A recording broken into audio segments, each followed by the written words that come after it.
මාහිම්පාණන් වහන්සේ මගෙන් ඉල්ලා සිටියා. 31 විහාර වේරගම් විහාර දේවාලගම් පනත එහි 41 සහ 42 වගන්තිය සංශෝධනය කරන්න කියලා. නැවත ධර්ම අධිකරණය සඳහා තමගේ හාමුදුරන් වහන්සේලාගේ විනය ක්‍රියාමාර්ග ගැනීම සඳහා තිබෙන බලය ලබා දෙන්න කියලා. විශේෂයෙන්ම මේක අපේ ත්‍රිනිකායක මහානායක හාමුදුරන් වහන්සේලා විසිරුත් මා වෙත ලිඛිතව ඉල්ලීමක් කරලා තිබුණා. නැවත මෙම 41 හා 42 වගන්ති සංශෝධනය කළ දෙන්න කියලා. අපේ කැබිනට් මණ්ඩලයේ 41 42 වගන්ති සංශෝධනය කිරීම සඳහා අපේ ඇමතුමා විසින් සංකල්ප පත්‍රිකාවක් ඉදිරිපත් කරා. කැබිනට් මණ්ඩලයක එකඟතාවය පළ කරා. ඒ අනුව ඒ නිසා අපේ ත්‍රිනිකායක මහානායක හාමුදුරන් වහන්සේලාගේ නියෝජනයන් නීතිපතිතුමත් එක්ක කරලද සාකච්ඡාව සාර්ථක වී තිබෙනවා. අපි දැන් ඒක අවසන් අධීර තිබෙන්නේ.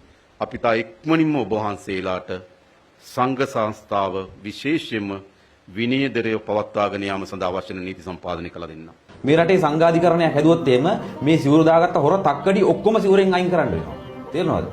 ඔක්කොම අයින් කරන්න වෙනවා. 99ක් තක්කඩි ඉන්නේ මේක ඇතුලේ. සිවුර දරාගෙන ඉන්න සංඝ ශාසනයේ බුදු ශාසනයේ 99ක් තක්කඩි 99ක් තක්කඩි වලගීමෙන් කියන්නේ. 99ක් ඔබ වහන්සේ කරන දේ කරනවා. නැත්තම් 99ක් 99ක් කරනවා. 100ට එකයි ඉන්නේ අව්‍යාජ මොනවද අපි කියන සංඝ ශාසනය. ඒක බරපතල කතාවක්. බරපතල කතාවක් තමයි.